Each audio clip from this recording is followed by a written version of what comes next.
Oh, hey, babe. I thought you went to the store. Creeping Carl, what are you doing here? I thought I told you to stay off my property yesterday. Get out of here. Access denied. Hey, what's up, everyone? Welcome back to the shop. So in today's episode, I'm going to show you how to make an awesome table saw jig that will help you joint edges on long boards and also short boards as well. If you don't have a jointer, this is actually an extremely effective way to get a 90-degree edge on those boards.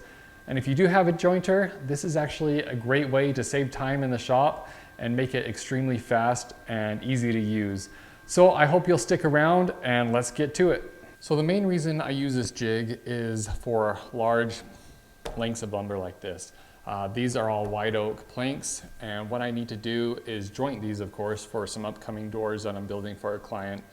And the jointer I have right now is just a 48-inch long jointer. The bed is only 6 inches wide, but when it comes to using long boards like this on that small jointer, you know, everything kind of tips and it's just hard to keep a consistent pressure over that blade. But with this jig, I can actually make that jig as long as I need it to be and also as short as I need it to be for the long boards and short boards as well. So yeah, I will take you over and show you how to make this jig. Okay, so the first thing we're gonna need to make this jig is actually either a piece of plywood or a piece of MDF. And I like to use 3/4 inch just because it provides a little more stability and it won't flex as much when you're running it through the table saw. So in my case, what I have is a piece of 3/4 inch MDF here. And then you wanna make sure that you keep the factory edge riding against your fence on the table saw. The factory edge, what I find on a lot of the MDF and plywood that you get is extremely straight. I've never had issues with this. I've made a number of these jigs, but it's time for a new one, and that's why I'm building this one today. But like I said, keep that factory edge and mark it and always know where it's at. And then what we're gonna do is take another piece of MDF. This one is just 1.5 inches wide. Same thing, it's 8 feet long. And then what we'll need is actually some toggle clamps as well. And once we have this, screwed down to our fence, and of course this is gonna go against the factory side here because you want this to ride against your fence as well. And then we're gonna take our toggle clamps. That's actually gonna sit on top of our thin strip of MDF, and that will provide a little more room for the board to slide under and this to apply adequate pressure to the board that will be sitting here that needs to be jointed. Okay, so now what I'm gonna go ahead and do is take my strip that I cut. This is the 1.5 inch thick strip, and it's gonna go against this factory edge here that rides against your fence on the table saw.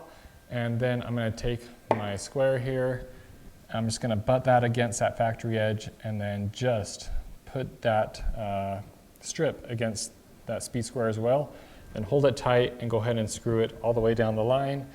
And that way, it's not gonna, when it rides against the fence, it's not gonna necessarily reference off this strip, but we want it to reference off that factory edge. So that's why we need that square there to keep everything perfectly in line.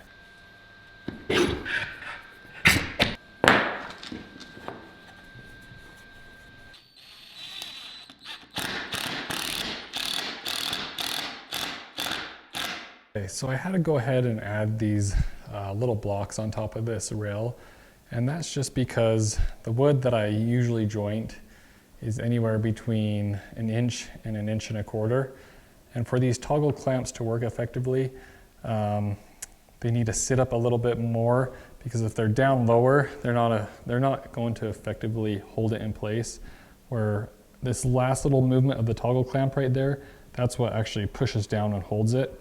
So I need it to sit up higher so it has all that movement that I can actually get that last stroke in on the toggle clamp, and that will hold it down securely.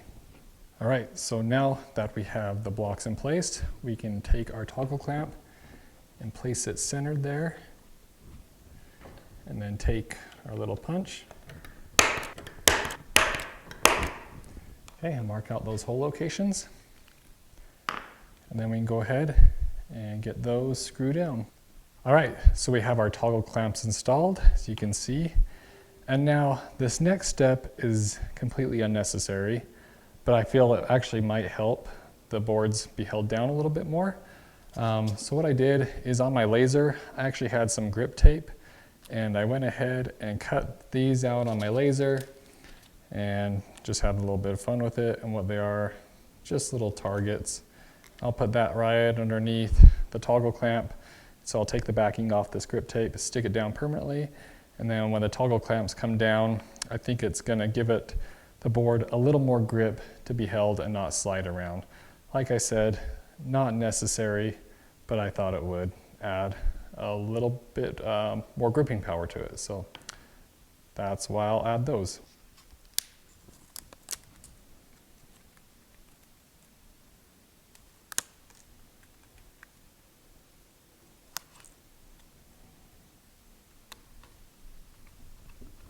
All right, so I went ahead and actually ran this board through the planer and got both sides flat. So now I can go ahead and throw it into my jig.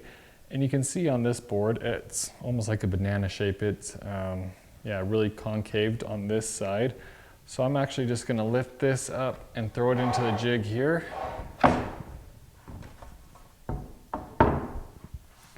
So just like that. And I have this edge hitting the side of the track there, and then that edge hitting, and then you can see there's probably about, I don't know, ½ inch gap in the middle there. So now we can just go ahead and clamp these down.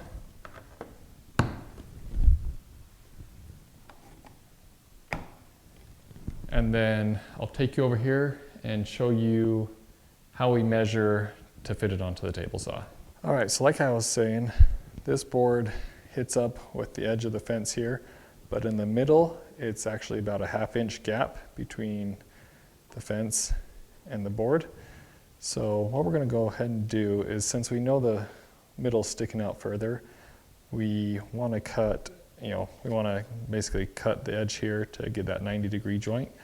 So we're just gonna measure from where it's gonna ride against the fence to where our blade's gonna cut. So it's about 8½ inches. I'm gonna bring it in a little bit, so it's gonna be about an 8 inches and 3/8. So that's how I'm gonna set my table saw fence up, is to cut an 8 3/8 inches. And that should be able to cut down the whole width of the board and give us a nice 90-degree. So before we cut, we wanna make sure our blade is at a perfect 90 degrees, and then we're good to rip.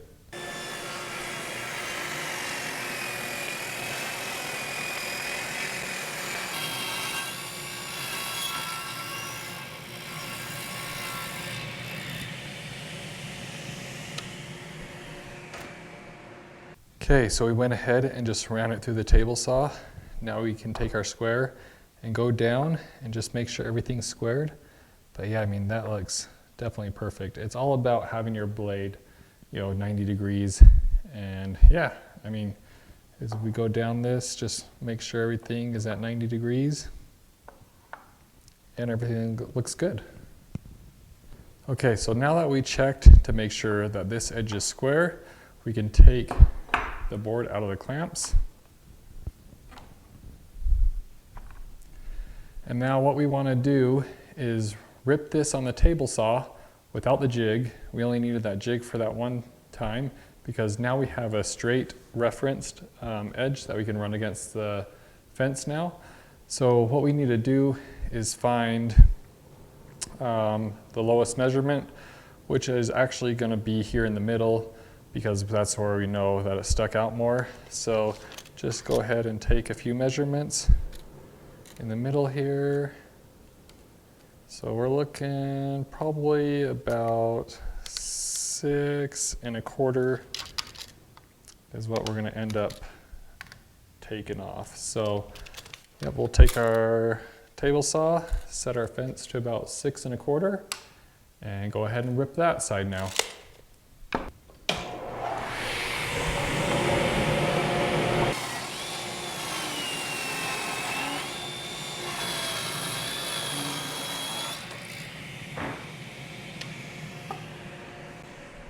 All right, so we went ahead and just ripped that one side, and now I know my blade was already 90 degrees, but I just like to double check to make sure that this side ripped just fine. And you can see that, yeah, I mean, that's perfectly 90 degrees. And I'll just go down my whole board, make sure everything looks good. But yeah, I mean, you can see how easy that was to use that jig. Well guys, I hope you were able to find this video helpful, and I hope you can go ahead and make this jig for yourself if you are in need of it, of course. Again, thank you so much for stopping by the channel. Thank you for all your support. And if you haven't already, please consider subscribing. I'd sure appreciate it. And we'll catch you on the next video. Thanks.